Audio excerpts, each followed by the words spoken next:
DJ PK, and we're joined by Riley Jensen, college football expert and mental performance coach. Riley, good morning. Good morning, my guys. You having a post-football letdown, or you're all fired up for bowl games and playoffs? A little bit of a letdown. The bowl games, to me, have definitely taken a little bit of a hit. But I am looking forward to the playoffs. I think the playoffs will be really fun to watch. It's really amazing to me to watch BYU's offense look so good on that first possession and go 90 yards in, I don't know how many, was it 10, 12, 14 plays, and then really couldn't do anything the rest of the game, and it looked creative, and it looked like, okay, man, they got a shot to make this competitive, and then it didn't happen. How do you explain that? Well, first of all, every first drive is scripted, so it's probably the plays that you've run the most. But the one thing that Texas Tech is really good at that I don't think people are talking about, yes, they're really good on the defensive line. Yes, they're really good on the offensive line, but their coaching is good. They make good adjustments. They adjust to the different things that are going on. And then I think the other thing is LJ was more healthy. I thought they were going to – I kind of thought the same thing as you, so I'm thinking out loud a little bit, like what happened. But I also think that in the progression of Bear Bachmeier, he's going to have to learn – he's been so effective in running the football when things haven't gone or haven't looked the way that he wants them to look downfield. And Texas Tech, in both games that they played, they completely took that away from him. So it's no different than a basketball player when one portion of your game is off or one portion of your game is taken away. You got to really figure out how to contribute to your team when your shot's off, for example. So can you rebound? Can you play defense? Can you make sure that you're hitting the open guy, on offense in basketball? And I think that's what Bear's going to have. That's going to be the next level thing, is that he can turn a regular play into a backyard play. But there are times where they're going to take that away from you, and then what? And I think that's the next progression for him. I'm not saying that he played a terrible season or that he didn't play good. There's so much to be hopeful for, but against the really good teams, they're going to try and take away something from you. And are you able to pivot and be able to use the rest of your game to be able to win games for your team? Because he can't just be a game manager if you're going to play, against the best of the best. He's going to have to be able to win games for this team. And I think he has it in him. I think that his progression is right on track, if not ahead of where I thought it could be or should be as a big-time quarterback. But it just takes time. And every game that he gets is going to be an opportunity to see a different defense, to see a different reaction to his talent and to the talent of the team that's around him, and then get just a little bit better each year, each game, each week. I thought the first drive they were able to block Texas Tech a little bit, and after that, I thought they couldn't. And I thought some of the turnovers, especially the fumble on the play where the quarterback's got his back to the line of scrimmage, it was like a jailbreak. Three defenders beat their blockers and were in the backfield almost instantly. How much of all of this can be summed up to you can't block Texas Tech, and that's why they beat BYU twice and Utah once, and those schools didn't really lose to anybody else. They dominated everybody else in the Big 12, but they just couldn't block Texas Tech. No, he couldn't. I really think football comes down, as much as I love the quarterback position, as much as I love watching the beauty and the art of skill positions, you ask any football coach, you give them truth serum, and it's all about the offensive and defensive lines. And there's some cobwebs on the offensive line as well. there were some things that happened where you could almost see the offensive line for BYU just go, oh man, like they were just like, oh man, this is happening again. And you could see them lose some confidence. Like that first drive was a real confidence builder. So I was with PK where I was like, ooh, okay. So they made some adjustments and they came off the ball and they were ready to go. And then, some of the adjustments from Texas Tech just had the offensive line for BYU on their heels. And then I think on the other side of the ball too, the defensive line just wasn't able to put the pressure on the ball and to do the things that a normal BYU defense has been able to do in Texas. I'm with Kalani. I don't see a lot of flaws in Texas Tech. Like, I think they have a real opportunity to do something in this playoff. And if they do, that bodes well. That bodes well for the Big 12. That bodes really well for the Big 12. Now we're in the transfer season, and we see kids come and go, some 2 and 3 times. And you were a player, and it's impossible to provide an accurate answer, but it's more a surmise of what you might have thought you would do in the situation. And I'll propose a situation to you to where you're in a good situation, right? You're playing well, team's winning. Maybe not winning all, but you're winning half or more of your games, and you like where you're at, but somebody can give you double or even triple the money. What do you think you would do?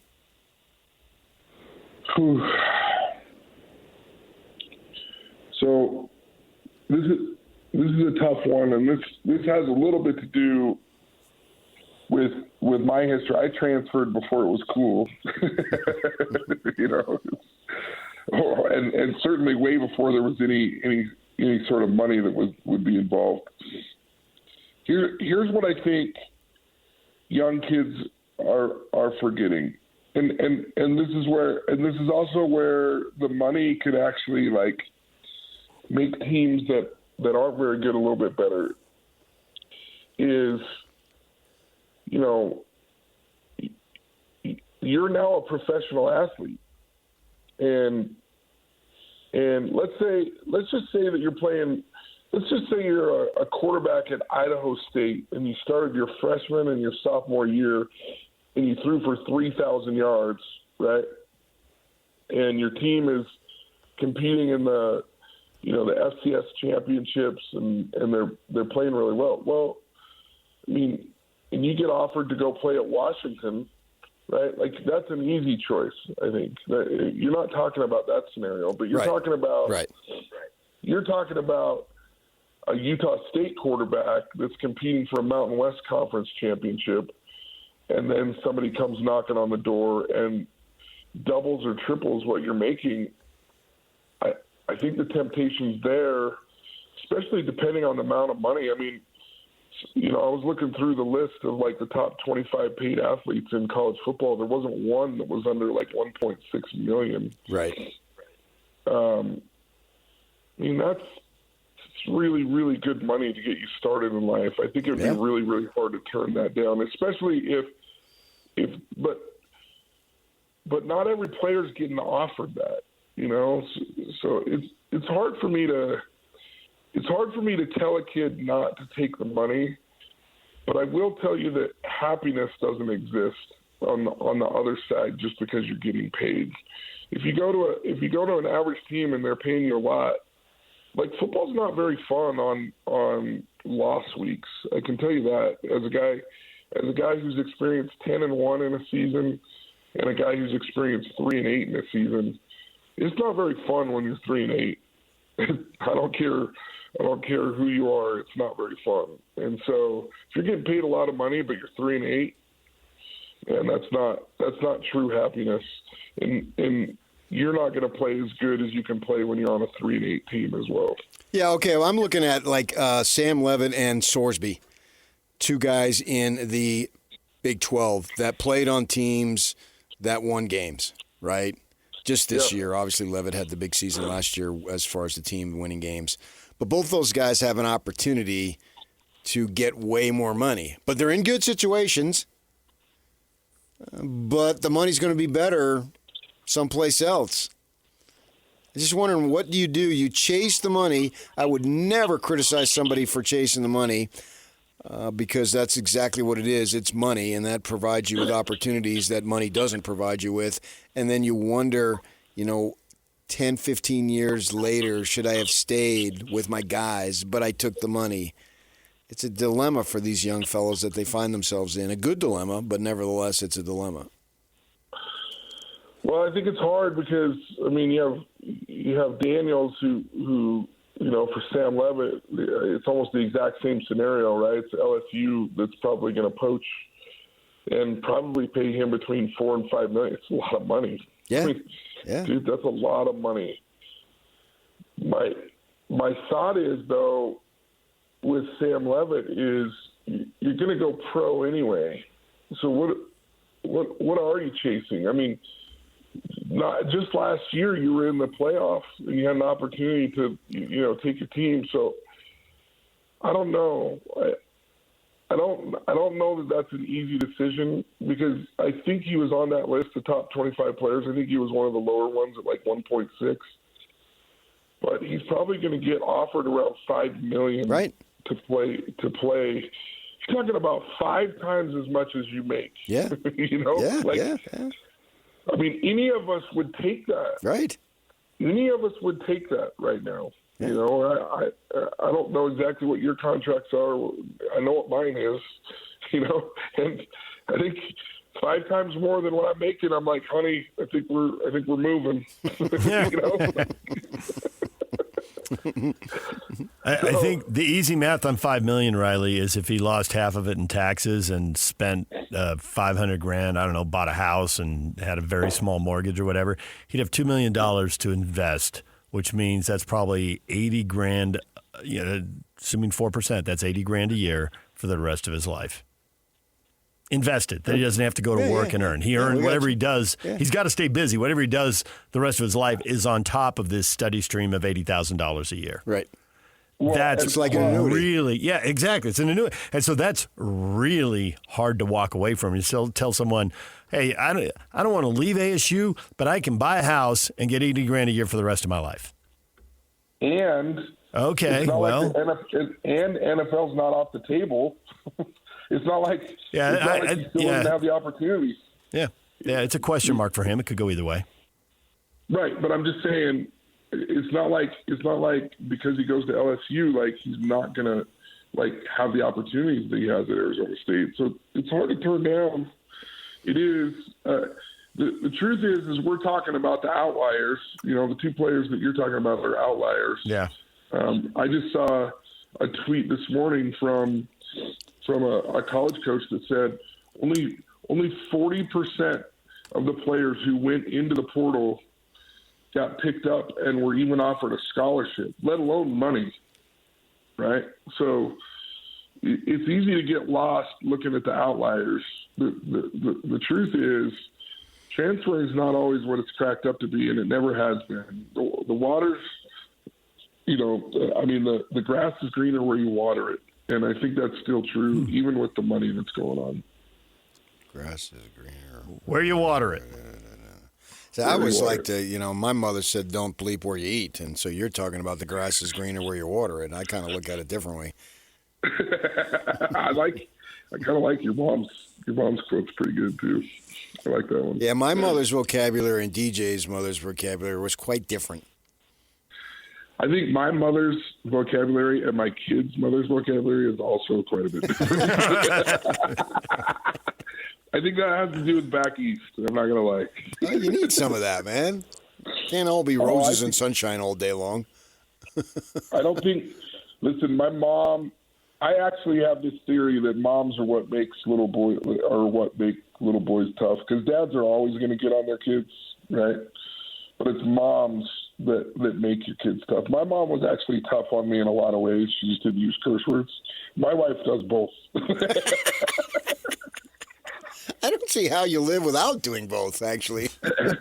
I know, because you're from back east. I am. Dude, I talked to you for like 5 minutes. I'm like, golly, there's a lot of similarities here. These people. I don't know what it is. I don't know why it is. I know what it is. I don't know why it is. I love it. I mean, obviously, I married into it. So. Yeah, you're one of us now by relations, by marriage. Yeah, so that's good enough. You understand. I know.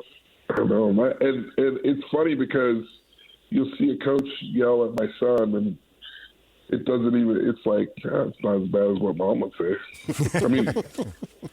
My wife teases my son so bad after a bad game. It's like a joke, It's like, oh really? We 2 for 8 from the free throw line. That's who we are. That's what we are as a family. That's what we do. And I'm like, dude, easy.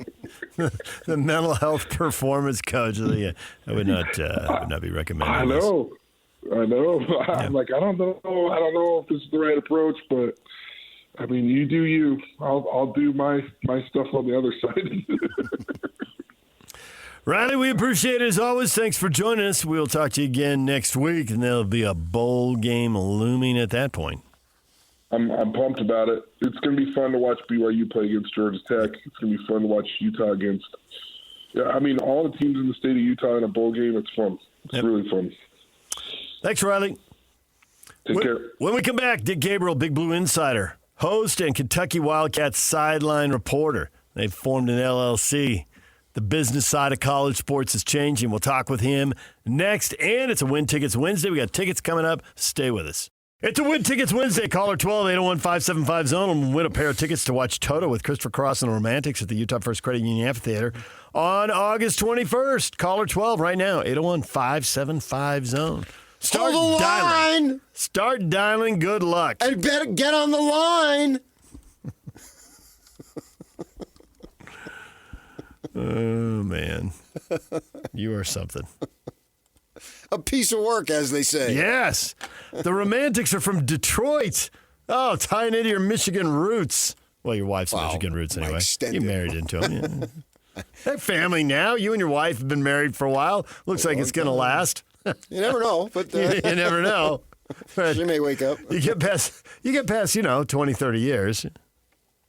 Oh, yeah, and it wasn't after until my mother-in-law died that I actually realized how deep her roots were there. As she told me, because her mother's brother still lives there, he's driving us around. This is where we spent summers. What? Why didn't I know that? I mean, I knew my mother-in-law lived there and grew up there, and I knew that obviously her parents, summer seems significant. Yeah. Not like a week. Not like the one time we went on a trip here. Right. Summers. Well, a good portion of the summer. Yeah. Oh, yeah. And she's over there tearing up. Well, you never even told me that.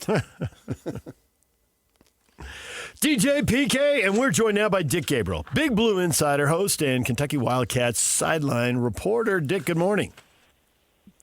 Some people call me DG, so DG. I fit right in. DJ PK. All right, morning. DG. You guys, you're up early, man. Yep. Yeah, we are. That's fact.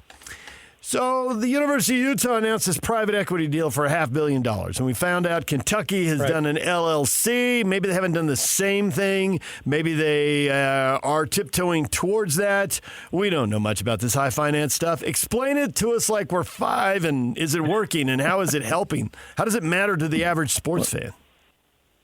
I'm a fellow 5-year-old. Oh, okay. But what you just need to understand, like all of us do, is it's about revenue streams. College athletic departments have run out of I shouldn't say that. They're looking for creative new revenue streams because, let's face it, what they've gotten in the past, the majority of it has been broadcast revenue. Yeah. TV rights, local and national and regional. The SEC network has enriched all these SEC schools. The Big Ten makes even more. I'm not sure what it's like on your side of the country, but it's top heavy over here. But they need more. They're always going to need more. And then every AD, at least in the power schools, Division I, they got stuck with this $20.5 million price tag. You're supposed to spend X amount of dollars on these athletes. Now, where's that going to come from? Well, some schools are going to chop sports. They just have to. They haven't done that over here yet. But, look at a school like Ohio State's got 36. Kentucky funds more sports teams than any school in the Southeastern Conference, believe it or not. Amazingly, one of them is not equine. Here we are in the middle of horse country, and they don't have an equine program, but it's too expensive. That's what they have to look at now. So they're just looking for newer ways to make money. Now they're selling alcohol in stadiums. So they came up here with what's called the Champions Blue LLC that the Board of Trustees here has approved. It's a limited liability kind of holding company deal like you guys have over there. You're about to. And it's essentially been a success here in that it's similar to how Kentucky UK in recent years acquired two major community hospitals, one in Ashland, Kentucky, and Eastern Kentucky, one in Moorhead, Kentucky, similar area. And they are similarly structured within similarly structured holding companies that do report to the university and its Board of Trustees. So they had a roadmap that enabled them to see that this can work. Why couldn't it work in athletics? So that's kind of the Sesame Street version of it, and really that's my level of understanding. I just know that having talked to the athletic director here and others, man, they're running out of ways to make money. They don't want to. They're going to have to. They don't want to raise ticket prices. They cannot renegotiate very often TV and radio. What else can they do, right? How much of that transfers down to the forms of NIL? We at least hear with Mark Pope, we follow him because he coached here, obviously, that the basketball team is well compensated. Now, I know they're having their struggles, but that's beside the point. I'm just wondering how much of all this stuff that's been going on ends up in the pockets of the players. It goes through that $20.5 million. That's right.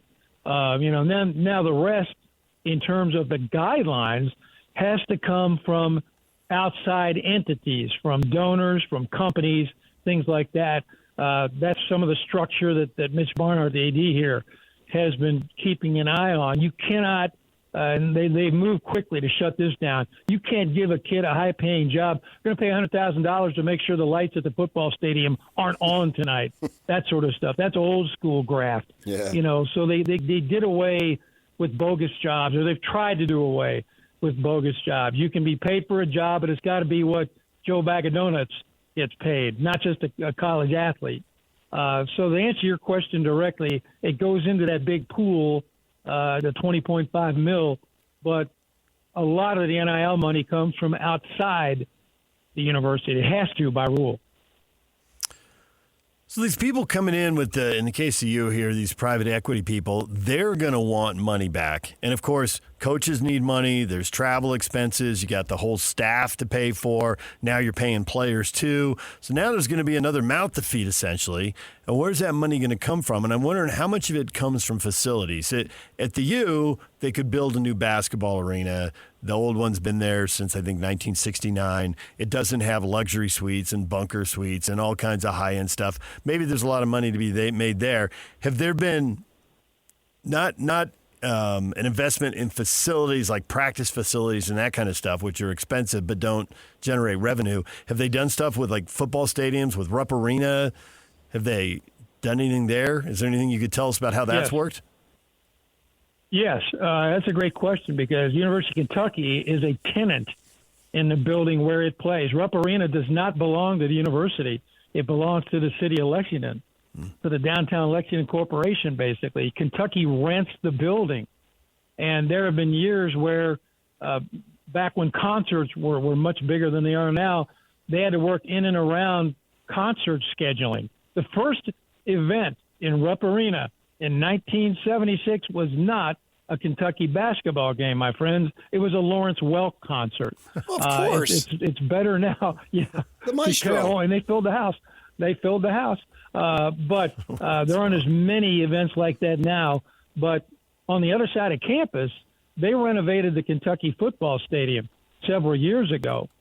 They reduced the seating capacity, which, as I understand it, is not unusual now, so they could put in more suites. So to answer your question, that's a good question. Yeah, they're making more money, or at least trying to make more money off, of course, ticket sales, but the suite sales at football. Now, you've got to have a winning program, obviously, and they just fired their football coach, who had become the winningest coach of all time at Kentucky, 8 straight bowl games, and I will tell you this, and I never thought I'd hear myself say this, but the Kentucky football coach was a victim of his own success. I never thought I'd hear myself say that, but he was. So back-to-back losing seasons, he's out. And now people who were saying, I'm not pouring another dollar into that program. I mean rank-and-file fans, not just boosters, because they're playing crappy football. Well, now they're excited again because they just hired Oregon's offensive coordinator. So the combination of ticket sales, suite sales, alcohol sales, now they've got a plan on the boards for expanding that area around there. Maybe put up a hotel, in a concert area, things like that. But now they're going to have to borrow money from the state to do that. They did renovate Rupp Arena a few years ago, but it was the city that did that. Kentucky does not have a great deal with Rupp Arena. The city gets the parking money. The city gets, I don't know how much of a cut Kentucky gets from concessions and things like that, but it's not a real super deal. And there was a point where Kentucky looked at building an on-campus basketball facility and thumbing its nose at Rupp Arena, but they realized in order to build it to the standards that they want, in other words, seating capacity and everything you need and having it up to code, it would have cost between $750 million and $1 billion to put it on campus. So not feasible. So they got the deal they got. We see Texas Tech with this Cody Campbell just infusing all sorts of money into their program, and look at them go, right? And we've seen other programs. I'm wondering, from a general standpoint and also from a specific standpoint with what Kentucky's got going on, is that going to be the requirement for success? Is that you must have not just one, not two, and we've seen it with BYU here with their basketball team and what they're doing, obviously. I mean, just the amount of improvements. Mark Pope, I don't think would recognize the program if he came back, and he's barely even gone 2 years, not even 2 years yet. I mean, you just look at the number of bodies because they all wear the same clothes behind the bench. And I was joking last night with Mark Pope's predecessor, Dave Rose, about the number of people on the staff now. And, it's largely they've got these big-time boosters. There was an ESPN story that one booster said relative to the basketball team, you will not outbid us, or we will not be outbid, something along those lines. So is it going to come down to, and what does Kentucky have available as far as those types of big-money guys? Not as much as schools located in the West Texas oil country. And I worked in Texas for a couple of years, so I know what's what over there. And that's an incredible story at Texas Tech with a guy and his partner who started buying up oil leases and or land leases and struck oil. You almost have to do that. But the problem in the state of Kentucky is, while it may be in terms of tradition basketball rich, it's not a rich state. And there is one man in particular who is a billionaire, and his name is Joe Kraft, and a couple of buildings are named after him. He is an incredibly generous person. He just, donated homes to 10 different families in eastern Kentucky that were wiped out by a recent flood. He and his wife do a lot of charity work, but they're huge Kentucky fans. And, in fact, his wife made it a point of standing in the coach's box on the sidelines with the Kentucky football coaching staff this season. Usually she's up in the suites for much of the game and, maybe on the sideline for the first part of the game. She stood in the coach's box as a show of solidarity with Mark Stoops. Didn't stand right next to him, but so anyhow, they're a big Kentucky fans. But as he put it to one of my colleagues, I'm the only one in terms of the billionaires, and I don't know how many there are in Kentucky, but he's the guy for UK. They've got more than one benefactor, but he's the richest, he's the biggest name. And he's only going to donate so much. So they got to develop some new relationships. But you're right on. I mean, every school that looks to try to outbid people. Here's the problem, though, is now you've got a basketball program that's struggling for whatever reason, and immediately people assume nationwide, and that's just here in Kentucky, that all these kids care about is their money. And I don't necessarily believe that, but it certainly cushions the blow, doesn't it? Yeah. Oh, yeah. Well, as long as we're talking about the struggles, and a lot of people here know Mark Pope because he was at Utah Valley before he was at BYU, so he's got some, he spent some time here to be sure. Kentucky's 6-4. This is just my cursory look, but I see 6 money games at home that they won, that they were supposed to, that they paid to win, and I see 4 ranked opponents in power leagues, all recognizable names, including in-state rival Louisville, and I see losses. So I'm thinking massive amounts of dissension. Is this something they're capable of turning around, or this team is what it is? Not just losses, butt kickings. That's what's bothered people. I don't think there's dissension. I think there's confusion. And I think the biggest reason is the fact that their point guard, the guy I don't know what they paid, but they brought in Jalen Lowe, who was an excellent point guard at Pittsburgh, not a great shooter, but a great playmaker. He carried that team last year, hurt his shoulder in the offseason, then hurt it again in the inter-squad game, and now he's going to be day-to-day for the rest of the year. It's just a matter with that labrum injury of how much he can take. He played last night, but came in, midway through the second half. Against Gonzaga, it was a nightmare, a disaster, because their shots weren't falling. They weren't getting good shots, and they let go of the rope. And they looked awful, to the point where DeMarcus Cousins tweeted that they had no heart. Dan Issel went on the radio. He used to have a radio show in Louisville, and he checked in from his home. I think he still lives in Denver, and said his team is hard to watch. Well, it is, because there's no cohesion offensively, because they've got Denzel Aberdeen, who played at Florida last year, who's not really a point guard trying to run the point. And, Mark's got to shoulder a lot of the blame because he built this roster, and on paper it looked great until you realize there's no backup true point guard. And they ran into that problem last year, and they have that problem again this year. So he's going to deal with this, I think, for the rest of the year. He hadn't forgotten how to coach. He did a great job last year. But it's the mix right now that isn't working because they don't have anybody who can get them into their offense. So now when the shots aren't falling, they look awful. Mark here, to some folks, was perceived as a lot of hype, and how much substance was there behind it.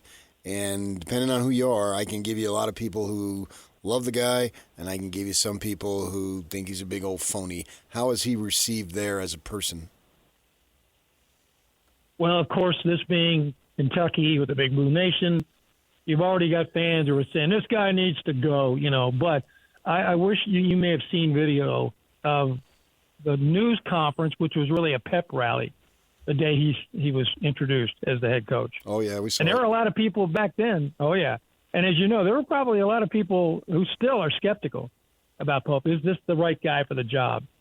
But Calipari had just left. He had lost touch with the fans, just seemed really distant, seemed that he wasn't more interested in putting kids in the NBA. That wasn't the case. But he talked it up a lot because that's how he was able to recruit top-level players, talking up the NBA all the time. And it worked. Now, he lost too many games he shouldn't have lost, so they needed a break from each other, the school and Calipari. So when Mark Pope came on, quote-unquote, one of our own, said the fans, national champion, he pushed every button in that introductory news conference without prompting from the university. I was thinking, man, they've really prepped him well for this. We later found out he didn't talk to anybody. He did it all on his own. He's a smart guy, you know that. Mm-hmm. Look, he's a good coach. He is. He's. I think I've known Mark since he was a player here. I produced a documentary about the 1996 team. I did a 1-hour special just with Mark after the championship game. So I've known him for a while. He is who he is. Now, what he showed last night during their win over NC Central, which is not a great team, and they destroyed them, but his backup center, loafed down the floor during a fast break. Pope yanked him, benched him for the rest of the game, visibly upset. Didn't reach Pitino levels. Go sit down. But yes, go sit down, exactly. That is something that fans had not seen yet from Mark Pope. That might be a breakthrough moment.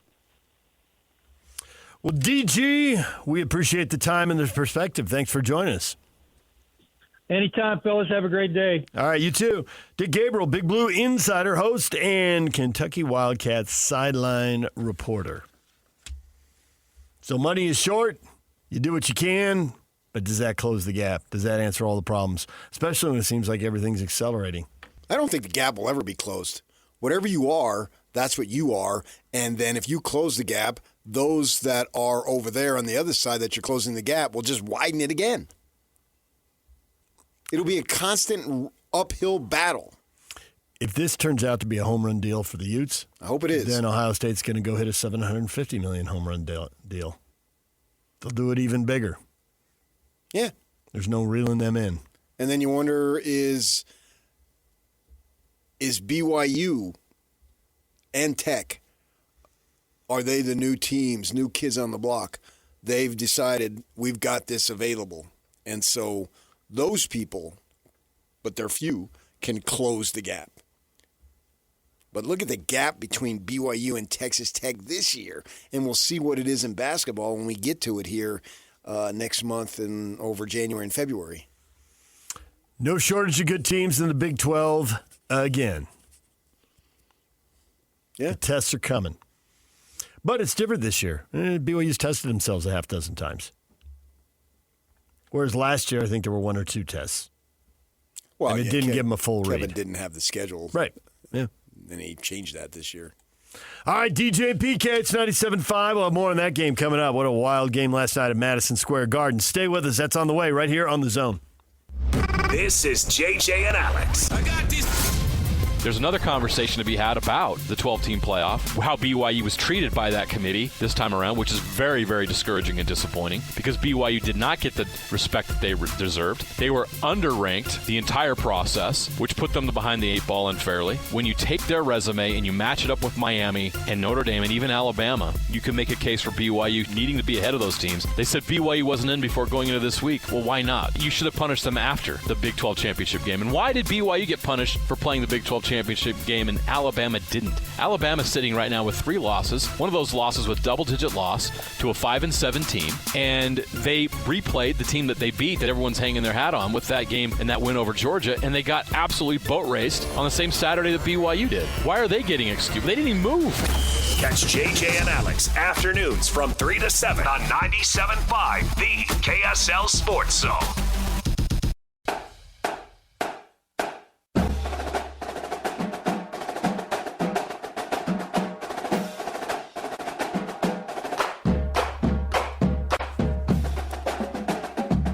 Mr. Mac, Utah County High School Players of the Week, honoring the top boys and girls prep basketball players. This week, Maddie Andrews from Lehigh High School and Jax Clark from American Fork High. Andrews powered the Pioneers to a 4-0 record as she averaged 15 points per game as they beat Timview, Pineview, Crimson Cliffs, and Skyview. Clark helped the Cavemen go 3-0 last week as he averaged 15 points per game and wins over Highland, Mountain Vista from Colorado, and Rock Canyon from Colorado. The Utah County Player of the Week Award, proudly presented by Mr. Mac. No one buys, no one sells, no one cares the way they do. Absolutely no one. No, I mean, literally, no one. No. Yeah, I mean, I hear what you're saying. BYU beats Clemson 67-64. The shot at the buzzer, the thriller, that's the highlight. ESPN top 10 plays. Gregor Bell tweeting out there were 3 or 4 plays in there. Kate had a couple awesome dunks. Obviously, DeBonce had an awesome dunk and had the game-winning shot. But PK, going back to the guy who learned you quite a bit of college basketball, Rick Majerus, I think he would have been intrigued by the fact that BYU, after giving up 43 points in the first half, which is not good enough, not acceptable. The defensive intensity was really different. And Clemson, with 43 points at halftime, had 50 points with 8 minutes to go in the game. Those first 12 minutes out of the locker room, giving out 7 points, that's how the Cougars erased that deficit and got back in the game. Well, I think at halftime, KY pulled out his phone and said, guys, get around here. And he just showed him that 12-second clip of Will Hardy. Nice. I can't say these things. Will speaks for all of us. I'll get in trouble. I can't use that kind of language. But here's the point. And Will articulated the point very succinctly in his short time. Will didn't give you a whole lot of words. But the message was very powerful. Crystal clear. Yes. Are you clear? Crystal. And I think that was what was needed, and they turned it on in the second half in a manner that, wow, that was super impressive. I'm not sure how good Clemson is, but for that first half, they were really good. And BYU just looks soft on the defensive rebounding end of it. They've got it. They had to show more toughness. They had to show more intensity, and they showed it. And you could feel it right off the bat before the first media timeout. They have the timeout. The media timeouts are every 4 minutes. And so 16, 12, 8, blah, blah, blah. And before they even got to the first media timeout, it's like, oh, they can do this. This is legit. The way they're playing and the deficit combined with the time left remaining in the game, I'm not surprised. I was surprised in the first few minutes how quickly they changed it, but they did. And then thinking, they're going to get this. They're going to win this. They at least have a good chance to win. You never know. And sure enough, they got it done. And Rob Wright, and I also thought, man, they must have paid Rob Wright a boatload of money because he was playing at Baylor, which is a prominent basketball institution in and of itself and doesn't need to take a backseat to BYU by any stretch. And I know they love him up, and KY's got NBA connections, but cash is king at the end. And so he's coming over here, and he missed that free throw, which allowed them to front end of a 1-on-1, allowed Clemson to make the tying 2-pointer. But then to hit that 3-pointer was just incredible. It was a phenomenal game. And, I listened to the post game to see what KY had to say. And I think last year, he thought maybe he didn't think it, but we expected, this guy, he's a genius, man. He coached in the NBA. And he realized by the time he got to January that, man, he's still learning. This team is so much to learn. There's a lot of new guys, a few holdovers, but not that many. A lot of new dudes. And he's talking about how this game can galvanize. I think he learned from last year that they got to have experiences in order to experience things that are ahead. And last night was a phenomenal experience that galvanized them. I believe that's the word he used. I listened to the postgame, as I say. So now he's got this opportunity. They've got a reference point in terms of we can do this and we know what to do. And I think that's big. I think to the point about Clemson, I think Clemson's pretty good. Now teams just still getting better. So they beat West Virginia by 3 and Georgia by 3. They lost to Georgetown by 5 and Alabama by 6. There's no question they're pretty good, but to what level is pretty good? Yeah, and that's going to change. It's a moving scale. Right. You're not necessarily in February or March going to be who you are in December. They got 2 Utah kids in their starting lineup. They do. Yeah, which goes they get back firesides. They got more LDS missionaries than BYU does. This is shocking. Which goes back to the question, when will the Cougars' lack of depth catch up with them? 3 guys Hopefully really carried the load. April. Saunders didn't have a good game. He's a 4th guy, but you get past those 4, and how much are you going to get? And where are the... I think Saunders is not the 4th guy. If Saunders he's is one of the 4. Really good. He's one of the 4. He was the 4th guy last night, but I get your point. He's one of the 4 who can really impact a game.